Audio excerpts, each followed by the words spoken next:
ये जमाना बड़ा शातिर है, नजर देख न ले, मेरी आंखों में मोहब्बत का असर देख न ले। आजकल जिस्म दिखाने का चलन है हर सू, पहले औरत को ये डर था कोई सर देख न ले। आज माहौल ऐसा, अल्लाह रहम फरमाए, मुस्लिम खवातीन पर्दे से बेजार, जबकि इस कौम की बेटियों का तकद्दुस क्या है।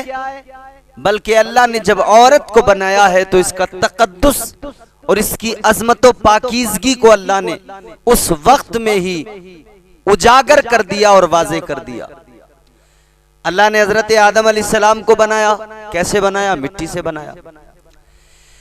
परवरदिगार आलम ने जब हजरत आदम अलैहिस्सलाम को पैदा किया तो मिट्टी से पैदा किया, और जब औरत को बनाया, हजरत हव्वा को बनाया तो मिट्टी से नहीं बनाया, बल्कि अल्लाह ने हजरत आदम की बाई पसली से पैदा फरमाया। अब आप गौर करें, अल्लाह ने जिस तरह हजरत आदम को मिट्टी से बनाया, उसी तरह परवरदिगार हजरत हव्वा को भी मिट्टी से बना सकता था, लेकिन नहीं बनाया। अल्लाह ने हजरत आदम को मिट्टी से बनाया, मुजस्समा तैयार किया, पुतला तैयार किया, फिर उसमें रूह डाली, वो पूरा प्रोसेस है। जब अल्लाह ने बनाने का इरादा किया तो फरिश्तों से कहा, अल्लाह का कुरान कहता है, वइज़ क़ाल रब्बुका लिल मलाइकति इन्नी जाइलुन फिल अर्दि खलीफा। अल्लाह ने फरिश्तों से फरमाया, मैं जमीन पर अपना खलीफा बनाने वाला हूं। जब अल्लाह ने तख्लीक की है जनाब हजरत आदम अलैहिस्सलाम की, तो पहले फरिश्तों से कहा है, यानी बनाया बाद में है, आदमी को चर्चा पहले किया है। मैं आपको ये समझाऊंगा कि अल्लाह ने जिस तरह हजरत आदम को मिट्टी से बनाया, उसी तरह हजरत हव्वा को भी मिट्टी से बना सकता था परवरदिगार, लेकिन उसने नहीं बनाया। क्यों? रीजन क्या है? हजरत आदम अलैहिस्सलाम को बनाया, अल्लाह ने फरिश्तों से कहा कि मैं जमीन में अपना नाइब बनाना अपना खलीफा बनाना चाहता हूं। तो फरिश्तों ने अल्लाह की बारगाह में अर्ज किया, परवरदिगार तू उससे पैदा करेगा जो जमीन पे फितना और फसाद करेगा, लड़ाई झगड़ा करेगा, और ये यकीनी बात है। ऐ मेरे अजीजों, एक बात याद रखना, इंसान को अल्लाह ने अशरफ बनाया, अफजल बनाया, लेकिन फरिश्तों ने पहले ही कह दिया था ये जमीन में फसाद करेंगे, ये जमीन में लड़ाई झगड़ा करेंगे। और आज वही हो रहा है। भाई अपने भाई की सुपारी देता है, उसको कत्ल करने के लिए किसी कातिल को पैसा देता है, एक दूसरे का आपस में खून बहाया जा रहा है, एक इंसान दूसरे इंसान को कत्ल करता है। क्या आपने कभी सुना कि किसी कुत्ते ने दूसरे कुत्ते को कत्ल कर दिया? क्या आपने कभी सुना कि किसी जानवर ने किसी दूसरे जानवर का कत्ल, अपने हमजिन्स का कत्ल कर दिया? क्या सुना शेर ने शेर को कत्ल कर दिया, या उसने सुपारी दी उसकी, उसके कत्ल के एवज किसी कातिल को पैसे दिए? नहीं ना। पता लगा कि कुत्ते भी ये बात जानते हैं कि हमारा हमजिन्स है कुत्ता, तो हम लड़ेंगे, वो अलग बात है। आपस में नाराजगी होगी, मतभेद होंगे, लड़ाई हो जाएगी, लेकिन कत्ल नहीं करेंगे। मगर वाह इंसान, तुझे क्या हो गया? तू अपने दूसरे इंसान हमजिन्स को कत्ल करता है, उसका खून बहाता है, और बड़ा अजीब मामला है। फरिश्तों ने तो उसी वक्त कह दिया था, लेकिन अल्लाह ने क्या फरमाया था? पैदा बाद में किया, रब ने चर्चा पहले कर दिया।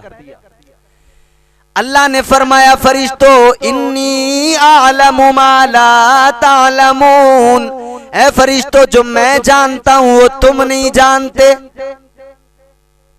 परवरदिगार ने फरमाया, जो मैं जानता हूं वो तुम नहीं जानते। फरिश्तों ने कहा, हाँ रब ये बात तो है, लेकिन फरिश्तों ने इबादत के लिहाज से भी कहा था, या अल्लाह अगर इबादत के लिए पैदा कर रहा है तो हम हैं। वनहनु नुसब्बिहु बिहम्दिका व नुक़द्दिसु लक, फरिश्तों ने अर्ज किया था, मौला तस्बीह के लिए हम हैं, इबादत के लिए हम हैं, हम्द करने के लिए हम हैं। फिर इंसान की क्या जरूरत, इंसान तो जमीन पे फितना और फसाद करेगा, खूरेजी करेगा। अल्लाह ने फरमाया ऐ मेरे फरिश्तों, जो मैं जानता हूं वो तुम नहीं जानते। अल्लाह ने हजरत आदम अलैहिस्सलाम को बनाने की प्रोसेसिंग शुरू हो गई, तैयारी शुरू हो गई। अल्लाह ने फरमाया हजरत जिब्राइल से, जिब्राइल जाओ जमीन पे जाओ, मिट्टी लेके आओ। बुलबुले सिदरा, तायरे सिदरा जमीन पे आए। जनाबे हजरत जिब्राइल अमीन ने जैसी जमीन से मिट्टी को उठाना चाह, जमीन रोने लगी। ए बुलबुले सिदरा किस लिए? का अल्लाह का हुक्म है, मिट्टी ले जाना है, इंसान को पैदा किया जाएगा। जमीन रोने लगी, जमीन रोई तो बुलबुले सिदरा को रहम आ गया, तरस आ गया, खाली हाथ वापस चले गए। इनके बाद में हजरत जिब्राईल अलैहिस्सलाम के बाद में अल्लाह ने हजरत मीकाईल को भेजा, फिर हजरत इसराफील को भेजा। तीनों फरिश्तों को मिट्टी पर रहम आ गया, तरस आ गया, तीनों वापस खाली हाथ गए। लेकिन अल्लाह ने जब हजरत इस्राईल को भेजा, उन्होंने मिट्टी की एक न सुनी, जमीन की एक न सुनी, कोई रहम नहीं। कहा अल्लाह का हुक्म है, पूरा करके रहूंगा। मिट्टी उठाई, लेकर अल्लाह की बारगाह में पहुंच गए। तो जब लेकर पहुंच गए तो अल्लाह ने फरमाया ऐ इस्राईल, तुम इंसान की तख्लीक के लिए मिट्टी लेकर आए हो। अब इंसान को जब दोबारा वापस इसी मिट्टी में मिलाया जाएगा तो ये काम भी तुम्हारे जिम्मे रहेगा। यानी इंसान को मौत आएगी तो उसकी रूह कब्ज तुम ही करोगे, ये काम भी तुम्हारे जिम्मे। अल्लाह ने वो काम उनके जिम्मे कर दिया। मेरे अजीजों, इस तरह इंसान की तख्लीक हुई, इस तरह इंसान पैदा हुआ। ये पूरी प्रोसेसिंग है। इसको तफसील से अगर बयान करें तो मौजू जो है वो उससे हम दूर निकल जाएंगे। मगर मैं अर्ज करना चाहता हूं कि हजरत आदम अलैहिस्सलाम को अल्लाह ने इस तरह पैदा किया। मिट्टी मंगाई गई, फिर उस मिट्टी को अल्लाह ने, उस मिट्टी का मुजस्समा, उसका पुतला तैयार किया गया। हजरत आदम अलैहिस्सलाम का मुजस्समा बना, फिर अल्लाह ने रूह डाल दी, हजरत आदम अलैहिस्सलाम को पैदा कर दिया। अल्लाह के प्यारे पैगंबर जनाब हजरत आदम अलैहिस्सलाम अल्लाह ने जन्नत में भेज दिया। जाओ आदम, जन्नत में जाओ, खाओ पियो रहो। मगर जब हजरत आदम को पैदा किया था अल्लाह ने तो सिर्फ फरिश्ते थे, इंसान तो था नहीं। पहले इंसान बने थे आप, तो हम जिन्स कोई नजर नहीं आया, और हम जिन्स नजर नहीं आया तो दिल नहीं लगता था। एक रोज जनाब हजरत आदम अलैहिस्सलाम सो रहे हैं, आराम कर रहे हैं कि अल्लाह ने आपकी बाईं पसली से जनाब हजरत हव्वा को पैदा कर दिया। अल्लाहु अकबर कबीरा। जब जनाब हजरत आदम अलैहिस्सलाम बेदार हुए, जब आंख खोल के देखा हजरत हव्वा सामने बैठी हैं, आपने फरमाया कौन हो तुम? कहने लगी मैं औरत हूँ। अल्लाह के नबी ने कहा किस लिए अल्लाह ने तुम्हें बनाया? कहा आपके लिए बनाया है, आपके लिए पैदा किया है। हजरत आदम अलैहिस्सलाम छूना चाहते हैं। अल्लाह ने फरमाया आदम छूना नहीं है, या अल्लाह मेरे लिए बनाया, फिर क्यों नहीं छूना है? अल्लाह ने फरमाया आदम पहले तुम मेहर अदा करो, हक मेहर अदा करने के बाद में ये तुम पर हलाल हो जाएंगी। यानी जब तक हक मेहर अदा नहीं करोगे तब तक तुम इनको नहीं छू सकते हो। तो हजरत आदम अलैहिस्सलाम की पसली से बना दिया अल्लाह ने, मिट्टी से क्यों नहीं बनाया? दरअसल बात यह है कि औरत के तकद्दुस को अल्लाह ने बरकरार रखा और उसकी अजमत व पाकीज़गी का अल्लाह ने गोया ऐलान कर दिया। फरिश्ता मिट्टी लेके आया, उस मिट्टी से हजरत आदम अलैहिस्सलाम बने। इसी तरह फरिश्ता मिट्टी लेके आता, फिर उससे हजरत हव्वा बनती। अल्लाह को यह भी गवारा नहीं था कि औरत जिस मिट्टी से बने उस मिट्टी का फरिश्तों को भी इल्म हो कि वो कौन सी मिट्टी है। इसीलिए पहले मिट्टी से आदम को बनाया, तो आदम मिट्टी से बन गए। अब हजरत हव्वा को आदम की पसली से बनाया कि एक तकद्दुस बरकरार रहा और वो पर्दा बरकरार रहा कि फरिश्तों को भी ये महसूस ना हो, ये पता ही ना लग सके कि अल्लाह ने मिट्टी हजरत आदम की पसली से बना दिया। तो अब वो किस मिट्टी से बन गई, कौन सी मिट्टी? अल्लाह तबारक व तआला ने हजरत आदम अलैहिस्सलाम की पसली से पैदा कर दिया। पसली जरा टेढ़ी होती है, तो लोग कहते हैं कि साहब जिस तरह पसली टेढ़ी होती है उसी तरह औरत भी टेढ़ी होती है। अरे भाई ये टेढ़ा होना उसके अंदर कोई खराबी नहीं है, पसली की खराबी नहीं टेढ़ा होना, बल्कि ये उसका हुस्न है। आप सोचो पसली सीधी होती तो कैसी लगती ना, पसली टेढ़ी है तो ये उसका हुस्न है, ये उसकी खूबसूरती है।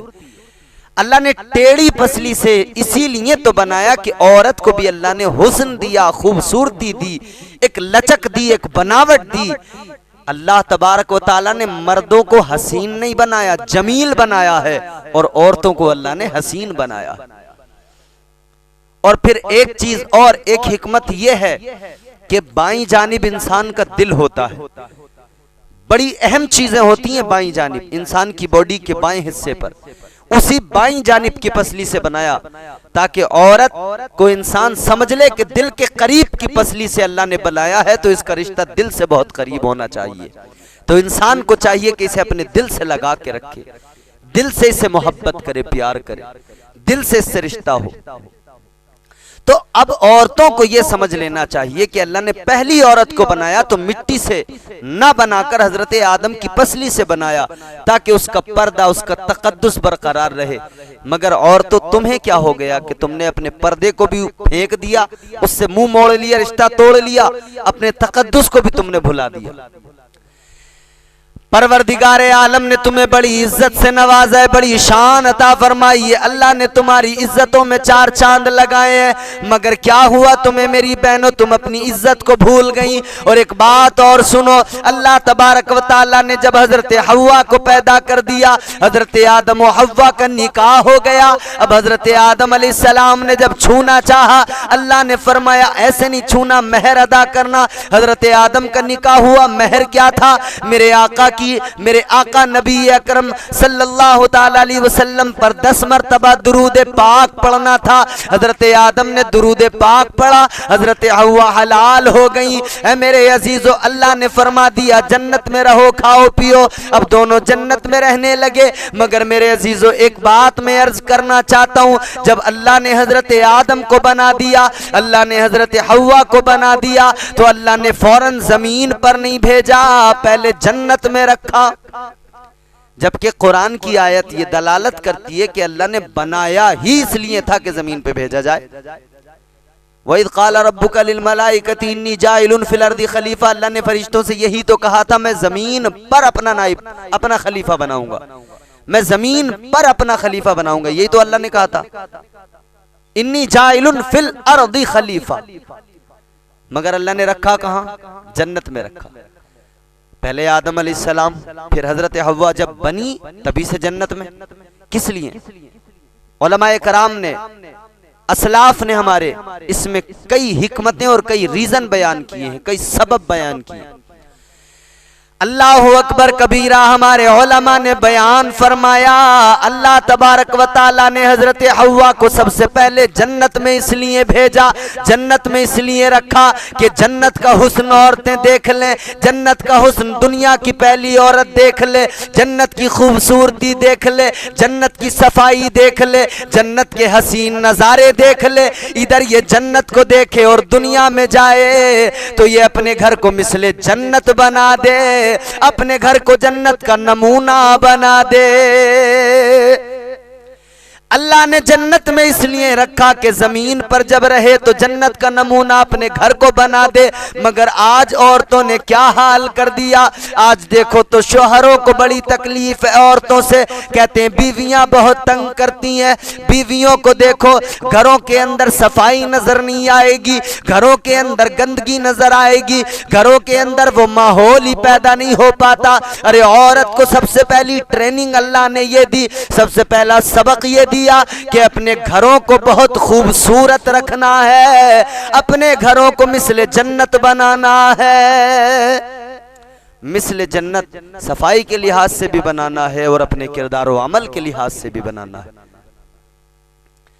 दूसरा रीजन, दूसरा सबब, एक सबब यह भी है कि अल्लाह ने जन्नत में हूरें पैदा फरमाई हैं, हूरों को रखा है और हूरों की खूबसूरती, अल्लाहु अकबर कबीरा, हूरों का हुस्न बयान फरमाया गया। हूरों का हुस्न तो फरमाया गया कि इंसान को एक बार मौत आएगी और वो जन्नत में चला जाएगा, दोबारा मौत नहीं आएगी। मिसाल देकर समझाया गया कि अगर दोबारा मौत आती तो इंसान को उस वक्त में आती जब इंसान पहली मर्तबा जन्नत में हूरों को देखता। यानी उनका हुस्न ऐसा है कि उनके हुस्न को देखकर मौत आ जाती। वो तो दोबारा मौत नहीं आनी है, वरना ऐसा हुस्न है कि देखकर मौत आ जाए। फरमाया गया अगर एक उंगली हूर जन्नत की अपनी दुनिया में जमीन पर उजागर कर दे, दुनिया में दिखा दे, तो उसकी चमक, उसकी ताबानी, उसकी तजल्ली, उसकी खूबसूरती से सारी कायनात के इंसान इनकी आंखें खीरा हो जाएं और सारी कायनात के लोग अंधे हो जाएं। ये हुस्न है हूरों का। तो अल्लाह ने औरत को जन्नत में रखा कि औरत सबसे पहले जन्नत के अंदर रहने वाली हूरों को देख ले, उनके रहने सहने का ढंग और सलीका देख ले, उनकी खूबसूरती देख ले और उनका बनाव सिंगार देख ले, उधर जन्नत में देख ले, ताकि जमीन पर जब वो आए अपने घर के अंदर अपने शोहर के साथ रहे तो वो अपने आप को इसी तरह से रखे जिस तरह उसने जन्नत में हूरों को खूबसूरती के साथ बनाव सिंगार के साथ रहते हुए देखा था। इसी तरह से बनाव सिंगार के साथ रहे ताकि उसका शोहर उसे देखे तो उसकी आंखें ठंडी हो जाए, उसका शोहर देखे तो उसका दिल खुश हो जाए। अल्लाह ने तो सबसे पहले ट्रेनिंग ये दी है औरत को, सबक ये दिया है। मगर आज तो औरतें खून पी रही हैं अपने शोहरों को, परेशान कर रही हैं अपने शोहरों को, रातों की नींद उड़ा रखी है अपने शोहरों की। याद रखना अगर शोहर राजी नहीं है तो अल्लाह के नबी राजी नहीं, अगर शोहर राजी नहीं तो अल्लाह तबारक व तआला राजी नहीं। शोहर की रजा में रब की रजा है, एक औरत के लिए शोहर की रजा में मुस्तफा की रजा है। अपने शोहरों का दिल न दुखाना, अपने शोहरों को परेशान न करना, अपने शोहरों से मुंह न मोड़ना, अपने शोहरों की बेकदरी न करना, इनकी कद्र करो, इनकी इज्जत करो। शोहर तुम्हारे लिए इसी तरह है। अल्लाह के नबी ने फरमाया अगर औरतों को, अगर किसी और को खुदा के सिवा किसी और को सजदा करने का हुक्म होता तो औरतों को हुक्म होता कि वो अपने शोहरों को सजदा करे। ये इज्जत है शोहर की। अल्लाह के सिवा किसी को सजदे का हुक्म नहीं है, इबादत सिर्फ अल्लाह की होती है। लेकिन फरमाया अगर हुक्म होता, किसी और के लिए सजदा रवा होता तो औरतों को हुक्म होता वो अपने शोहरों को सजदा करे। ये इज्जत है। इस तरह से शोहर की इज्जत बयान की। तो अपने शोहरों की कद्र करो। सैयदा फातिमतुज़ ज़हरा की कनीज अगर बनना चाहती हो तो सैयदा के किरदार व अमल को देख लो, सैयदा की सीरत को देख लो। मुस्तफ़ा की शहजादी ने तमाम उम्र अपने शोहर के साथ में हर हाल में सुख दुख में राजी बरज़ा होकर जिंदगी गुजारी है। फाके भी घर के अंदर हुए तब भी अल्लाह का शुक्र अदा किया, कोई जबान पर शिकवा नहीं, कोई शिकायत नहीं। ताजदारे मदीना की बेटी, इमामुल अंबिया की बेटी, मगर कोई शिकवा नहीं, कोई शिकायत नहीं। मुस्तफा की शहजादी कई कई दिन के फाके हुए मगर कोई शिकवा नहीं किया। अल्लाहु अकबर कबीरा। मेरे अजीजों, ये है सैयदा की सीरत। अगर बयान करने पे आ जाएं तो रातें खत्म हो जाएं, बात खत्म ना हो। असल मेरा मौजू ये है कि हमारे मुआशरे के अंदर औरतों को समझना चाहिए कि अल्लाह ने पैदा किया तो पसली से किया, इसलिए कि उसका तकद्दुस बरकरार रहे। तो और तो तुम समझो, खुद की इज्जत को खुद समझो, खुद की कद्र को खुद समझो।